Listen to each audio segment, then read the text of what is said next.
What if I told you the U.S. government once ran an experiment that worked exactly as intended? It reached millions of people in an instant. It triggered immediate reactions, and it proved the system was incredibly powerful.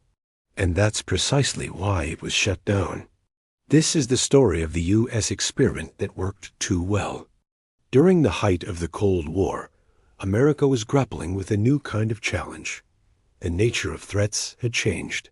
They were faster, more unpredictable. This meant communication had to be even faster. Government officials desperately needed a way to reach every single household in the country, deliver urgent messages, and override all normal broadcasts instantly. The stakes were enormous. If a crisis unfolded, there would be no time to waste. The public needed to be informed immediately, without delay, without interference. So, to solve this problem, the government built a nationwide test. It was a grand experiment in mass communication, designed to be the ultimate emergency broadcast system. The system itself was beautifully simple by design. Here's how it was supposed to work. If a high-level official activated it, a special signal would be sent out across the country. Instantly, all radio stations would stop their regular programming. On television, the picture would change, replaced by a standardized test pattern or official seal. And then, a single, unified message from the government would take over every channel.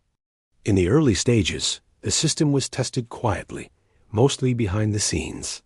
Engineers ran technical diagnostics, and from a purely mechanical standpoint, it was flawless.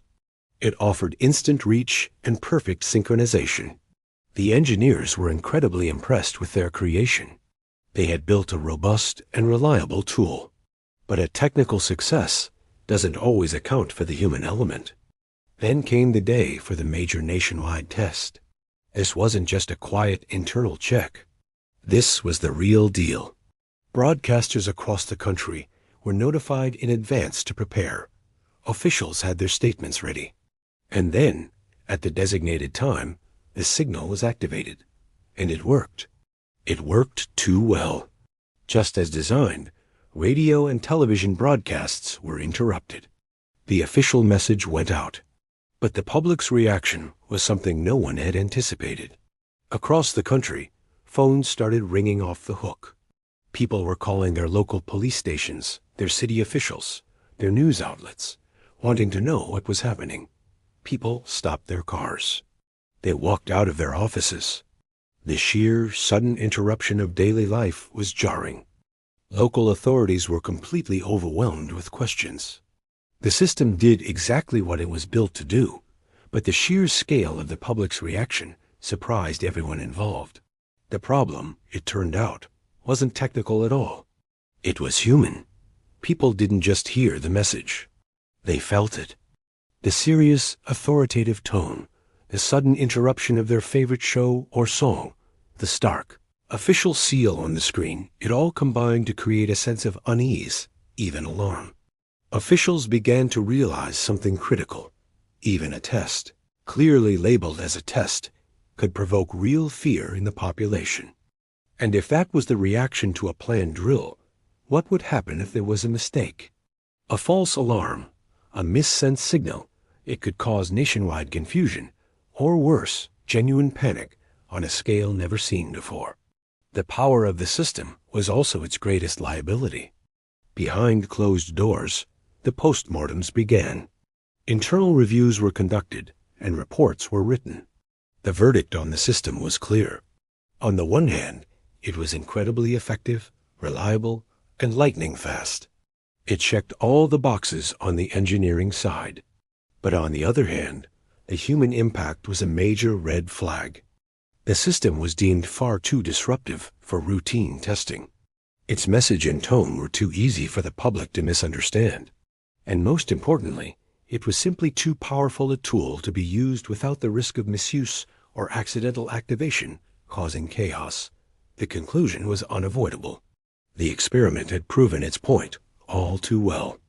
It demonstrated that the government could, in fact, seize control of the nation's airwaves in an instant. And having proven that, they now had to deal with the consequences of that power, There was no big press conference. No splashy headlines announced the end of the program. The system wasn't canceled in a dramatic fashion. Instead, it was quietly replaced. A newer, more refined version would eventually be developed, one that came with softer language, clearer controls, and much better safeguards against accidental use. It was designed to inform, not to alarm. Most Americans never even noticed the transition. The old system faded away, and a new one took its place. But the original, powerful, and frankly intimidating experiment was over. So why does this story matter today? This wasn't a story of government failure. It was a story of a profound lesson learned. It teaches us that powerful systems don't just move information. They move emotions. They can shape public perception and trigger visceral reactions in ways that planners might not anticipate. And sometimes, success, absolute, undeniable success, is what reveals the risks that no one had planned for. That's why this groundbreaking experiment ended. Not because it failed, but because it worked far, far too well. If you think this story was surprising, wait until you hear about the emergency alert that caused real panic years later. Subscribe to Civic Mind Facts, where we bring the hidden chapters of U.S. history to light. Thanks for watching.